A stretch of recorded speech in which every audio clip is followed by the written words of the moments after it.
তো hello guys, welcome back to my YouTube channel Amrit Arjun. আশা করি বন্ধুরা তোমরা ভালো আছো, আমিও ভালো আছি। অমৃত অর্জুন চ্যানেলে তোমাদেরকে অনেক অনেক স্বাগত। তো বন্ধুরা দেখো, এখন আমি এক জায়গায় এসেছি, আমার এক বন্ধুর বাড়ি কদমতলাতে। তো যে বন্ধুর বাড়ি এসেছি, বন্ধুর মা মারা গিয়েছিলেন। তো বৈষ্ণব সেবা না দিয়ে কীভাবে ওনারা যজ্ঞর মাধ্যমে এবং উপাসনার মাধ্যমে এই বৈষ্ণব সেবাটা সম্পূর্ণ করলেন বা নাচ সেবাটা সম্পূর্ণ করলেন, যেটাকে বলা হয় নাচ সেবা বা যোগী সেবা। যজ্ঞর মাধ্যমে গোরক্ষনাথের উপাসনা করা হয়েছিল। তো বৈষ্ণব সেবা না করে এই উপাসনাগুলো করে মানে সবাইকে যোগী সেবা করিয়ে দিয়েছিলেন। তো ওনাদের সম্পূর্ণ ভিডিওটা কিভাবে হয়েছিল যজ্ঞ এবং উপাসনা সব শেয়ার করলাম তোমাদের সামনে। তোমরা ভিডিওটা স্কিপ না করে দেখো। তো দেখো, এখন ওনারা সবাই 5 জন ভাই 5 জন বসে গেছে যজ্ঞতে। তো যজ্ঞ চলছে আর যজ্ঞ করছেন একজন স্বামীজি। তো ওনার সাথেও ওনার সহধর্মিনী আছেন আর ছোটো ছোটো কিছু বাচ্চারাও আছে। ওরা খুব সুন্দর মন্ত্রপাঠ করে সব মন্ত্রগুলো শেয়ার করলাম। স্কিপ না করে ভিডিওটা দেখো কীভাবে সম্পূর্ণ হয়েছিল বৈষ্ণব সেবা না করে। তো এটা শুধু ফার্স্ট শুরু হয়েছে আমাদের কদমতলাতে রবীন্দ্রনাথের বাড়িতে। তো ভিডিওটা সবাই দেখবে।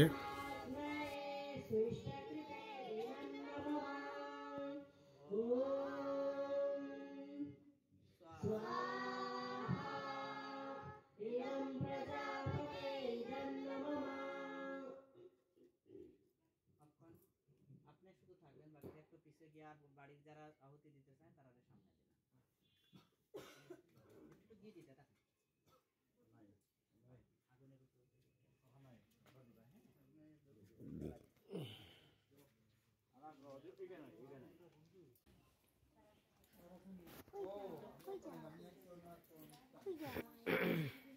তো বন্ধুরা, এখানে যারা উপস্থিত ছিলেন যজ্ঞর সময়ে সবাই কিন্তু যজ্ঞতে হোমাহুতি দিচ্ছে এবং আমি নিজেও হোমাহুতি দিয়েছি এখানে। তো এরপরে যজ্ঞটা সম্পূর্ণ হওয়ার পর কিছু প্রবচন করেছেন এই স্বামীজি। তো ওনার প্রবচনটাও আমরা শুনবো সবাই।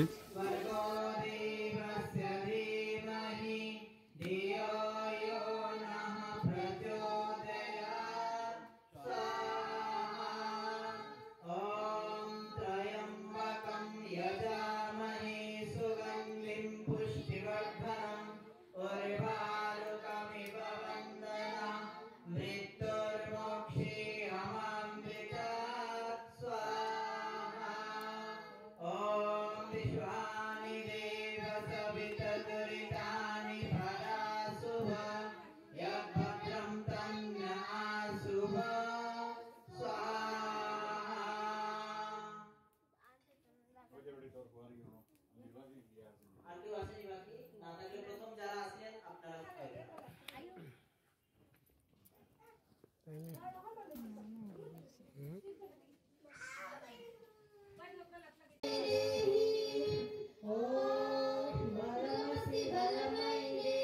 তো হ্যালো গাইস, যজ্ঞটা সম্পূর্ণ করা হয়েছিল যে একটা গানের মাধ্যমে। তো গানটাও শেয়ার করছি তোমাদের সাথে, সম্পূর্ণ ভিডিওটাও শেয়ার করছি তোমাদের সাথে, যাতে তোমরা ভিডিওটা স্কিপ না করে দেখতে থাকো কীভাবে হয়েছিল বৈষ্ণব সেবা না করে এই যজ্ঞর মাধ্যমে এবং উপাসনার মাধ্যমে এই বাড়ির অনুষ্ঠানটা। যে ওনাদের মা মারা গিয়েছিলেন, তো আত্মার সদ্গতি কীভাবে কামনা করা হয়েছিল সব কিছু শেয়ার করছি তোমাদের সামনে, দেখো।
বন্ধুরা, এখানে যে স্বামীজি যজ্ঞ করিয়েছিলেন তো উনি প্রবচন রাখছেন, তো ওনার প্রবচনটাও শোনো। আর একটা জিনিস বোঝা গেল যে নাথ সমাজে বৈষ্ণব সেবা না করে ওইভাবে যজ্ঞ করে বা গোরক্ষনাথের উপাসনা করে আত্মার সদ্গতি কামনা করা যায় এবং সবাইকে সেবা দেওয়া যায়, যেটা আমাদের প্রথম চালু হয়েছে কদমতলা, যে আমার বন্ধুর বাড়ি রবীন্দ্রনাথ এবং তাদের 5 জন ভাই সবাই মিলে এই উৎসব যজ্ঞটা করেছিলেন। তো আমরা নিজেও এই যজ্ঞটা দেখতে গেলাম, উপস্থিত ছিলাম। এটা 5 মহাযজ্ঞের মধ্যে একটা যজ্ঞ এবং এই যজ্ঞের মাধ্যমে সংসারের সমস্ত মাঙ্গলিক ক্রিয়া, যেমন গৃহ প্রবেশ হোক, নবান্ন অনুষ্ঠান হোক, বিবাহ, অন্নপ্রাশন, যা কিছু আমরা আমাদের জীবনে, মানুষ জীবনে যত শুভ কর্ম আমরা করে থাকি, সমস্ত কর্ম বলা হয় যে যজ্ঞ ছাড়া অসম্পূর্ণ হয়। তো এর কারণ কি? কারণ আমরা যখনই এই সংসারে আসি, সবের প্রথম যে কাজ আমরা করি সেটা হচ্ছে ভূমিষ্ঠ হওয়ার সঙ্গে সঙ্গে আমরা প্রকৃতি থেকে শ্বাস নিই। কারণ মা বলতে হলেও প্রথমে শ্বাস নিয়ে মা শব্দ উচ্চারণ করতে হয়। প্রথমে আমরা শ্বাস নেই, শ্বাস নেই মানে আমরা এই প্রকৃতির সবচেয়ে শুদ্ধ জিনিস, সবচেয়ে পবিত্র অক্সিজেন আমাদের ভেতরে যায়, আর তার পরক্ষণে আমরা শ্বাস ত্যাগ করি, মানে সংসারের সবচেয়ে দূষিত বায়ু কার্বন ডাই অক্সাইড আমরা ত্যাগ করি। মানে আমাদের দ্বারা এই প্রকৃতিতে আসার পর খারাপ কাজ ভূমিষ্ঠ হওয়ার সঙ্গে আমরা শুরু করি, যেটা প্রকৃতির নিয়মেই করি। তারপরেও যেহেতু এটা প্রকৃতি বিরুদ্ধ, প্রকৃতির জন্য ক্ষতিকারক, এই জন্য এই কর্মকে শুদ্ধ করার জন্য, এই যে শ্বসন ক্রিয়া থেকে শুরু করে তারপর খাওয়া দাওয়ার জন্য, আমাদের রান্না বান্না, বিভিন্ন জায়গায় যাতায়াতের জন্য, কল কারখানা, গাড়ি যানবাহনের মাধ্যমে, মলমূত্র ত্যাগের মাধ্যমে, জন্ম থেকে মৃত্যু পর্যন্ত আমরা অনেক প্রদূষণ করে থাকি। এভাবে যদি চলতে থাকে, সৃষ্টির আদি কাল থেকে বর্তমানে এই সংসারে মানুষ আছে প্রায় 650 কোটি, আর এই সৃষ্টি হয়েছে 1,96 কোটি 8,53,125 বৎসর। এত বছরে যত জীবের জন্ম হয়েছে, যত মানুষের জন্ম হয়েছে, পশু পাখির জন্ম হয়েছে, সবার মৃতদেহ, সবার মলমূত্র, এই সব যদি আমরা কল্পনা করি, তাহলে আজকের দিনে হয়তো আমাদের দাঁড়ানোর জন্য একটা জায়গাও থাকতো না। এই যে ভয়াবহ অবস্থা, এর হাত থেকে রক্ষা করার জন্য সৃষ্টির আদি কাল থেকে পরমপিতা পরমেশ্বর যে ব্যবস্থা তৈরি করে দিয়েছে, এই ব্যবস্থার অঙ্গ হচ্ছে এই যজ্ঞ। আজকের দিনে আমরা মঙ্গল গ্রহে যাই, চাঁদে যাই, সব ব্যবস্থা অনেক উন্নত হয়েছে, কিন্তু এখন পর্যন্ত এমন কোনো মেশিন তৈরি করতে পারেনি যে একটা মৃতদেহকে আবার শুদ্ধ করে মাটিতে পরিণত করবে, পঞ্চতত্ত্বে মিশিয়ে দেবে। এমন কোনো মেশিন তৈরি হয়নি যার থেকে মলকে আবার শুদ্ধ করে মাটি তৈরি করবে। এটা পরমপিতা পরমেশ্বর সংসারের সৃষ্টির সঙ্গে সঙ্গে করে দিয়েছে, আর তার জ্ঞান বেদের মধ্যে দিয়ে দিয়েছে। যেভাবে আমরা বাজার থেকে একটা মোবাইল যদি কিনি, একটা ফ্যান কিনি, একটা টিভি কিনি, দেখবেন তার সঙ্গে একটা বই দেওয়া থাকে, যাকে আমরা বলে থাকি ইউজার গাইড। ভগবান পরমপিতা পরমেশ্বর সংসারের সৃষ্টির সঙ্গে সঙ্গে এভাবে একটা ইউজার গাইড, অনেকে এটাকে ধর্মগ্রন্থ বলে, যে যা কিছু বলো, বেদ মানব মাত্রের জন্য, শুধু সনাতন ধর্মী বা হিন্দুদের জন্য নয়। এই জন্য বেদের মধ্যে হিন্দু, মুসলমান, খ্রিস্টান এমন কোন শব্দ যা বেদের কোথাও নেই। জাত ভেদ কোথাও না। আমরা এক্ষুনি মন্ত্র বললাম, সর্বে ভবন্তু সুখিনা, এখানে শুধু মানুষের কল্পনা করা হয়নি, পশু পাখি থেকে সমস্ত সংসারের সুখের কথা কল্পনা করা হয়। কারণ ঈশ্বরের কাছে আমরা যেমন হিন্দু, মুসলমান, খ্রিস্টান যেগুলো তৈরি করেছি, এগুলা মানুষের তৈরিটা ঈশ্বর তৈরি করে দেননি। ঈশ্বর সংসার তৈরি করে দিয়েছেন, এই সংসারের মঙ্গলের জন্য বেদ তৈরি করেছেন।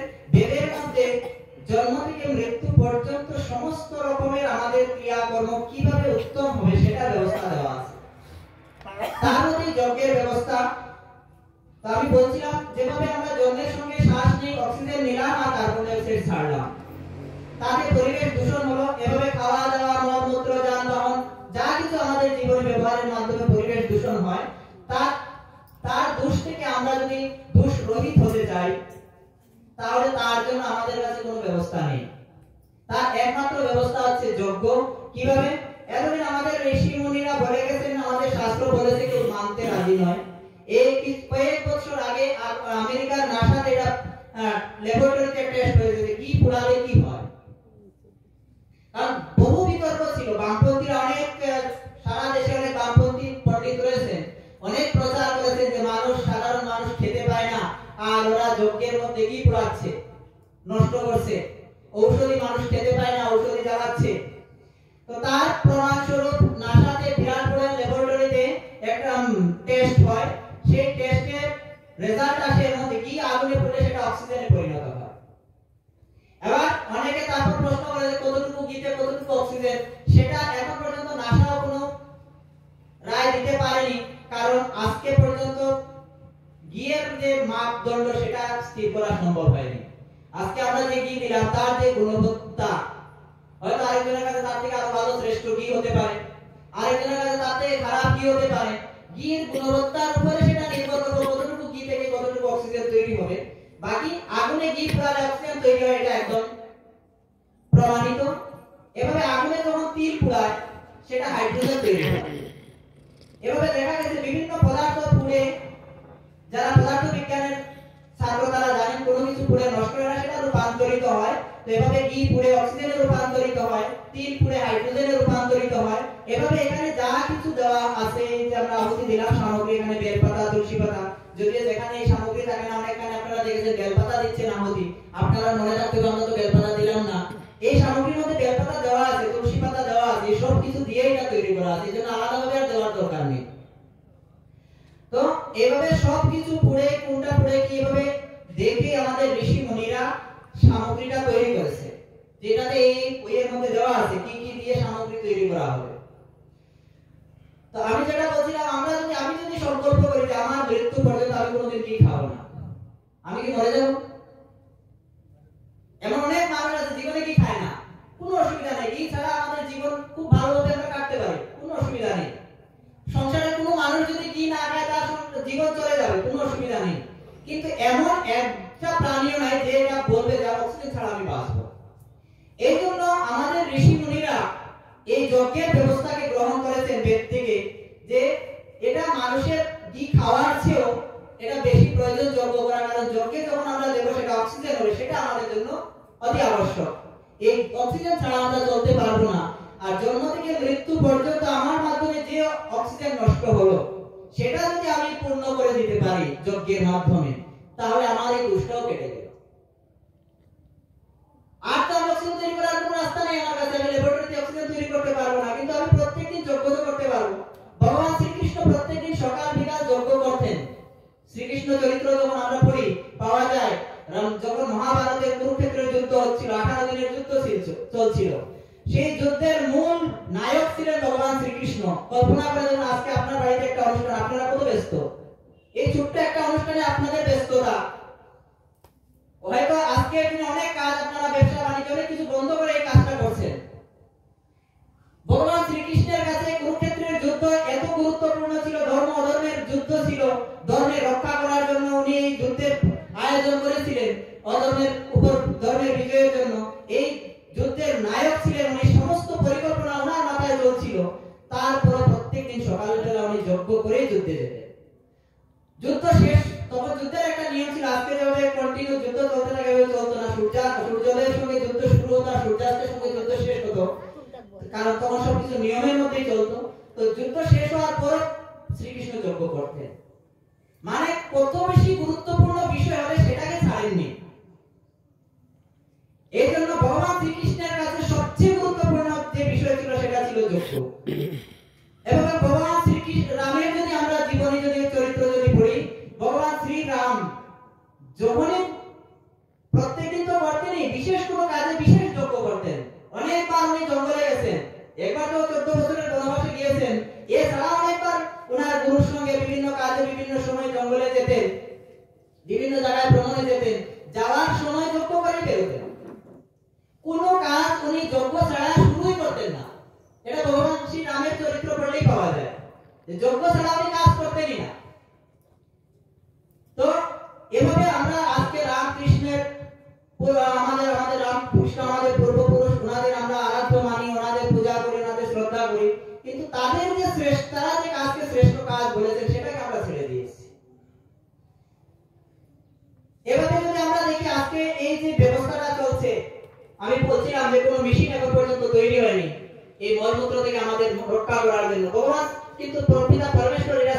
তো বন্ধুরা, যজ্ঞটা সম্পূর্ণ হয়েছিল প্রবচনের মাধ্যমে এবং শান্তি পাঠের মাধ্যমে সব কিছু করে। এখন কিন্তু আমরা গোরক্ষনাথের উপাসনা শুরু করলাম। তো উপাসনার ভিডিওটাও শেয়ার করলাম। এখন উপাসনার কিভাবে কোন পদ্ধতিতে উপাসনা হয় সব কিছু তোমরা দেখো। গানের মাধ্যমে এবং অঞ্জলির মাধ্যমে উপাসনাটা সম্পূর্ণ হবে। Jai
Gurudev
তো বন্ধুরা উপাসনার গানও প্রায় সম্পূর্ণ, এখন সবাই মিলে অঞ্জলি নিচ্ছে। অঞ্জলি নেওয়ার পর আবার শান্তি পাঠ করে উপাসনাটাও সম্পূর্ণ করা হবে।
তো বন্ধুরা ভিডিওটা সম্পূর্ণ দেখলেন, আশা করি স্কিপ না করে দেখে বুঝতে পারলেন যে কীভাবে বৈষ্ণব না করে এই যজ্ঞের মাধ্যমে উপাসনার মাধ্যমে এই অনুষ্ঠানটা সম্পূর্ণ হলো। তো এখন প্রসাদ গানের পালাও তোমাদেরকে শেয়ার করলাম। তো আজকের ভিডিওটা বন্ধুরা এই পর্যন্ত, পরবর্তী ভিডিওতে তোমাদের সাথে দেখা হবে। আর ভিডিও যদি ভালো লাগে লাইক কমেন্ট সাবস্ক্রাইব করো। Thank you, tata.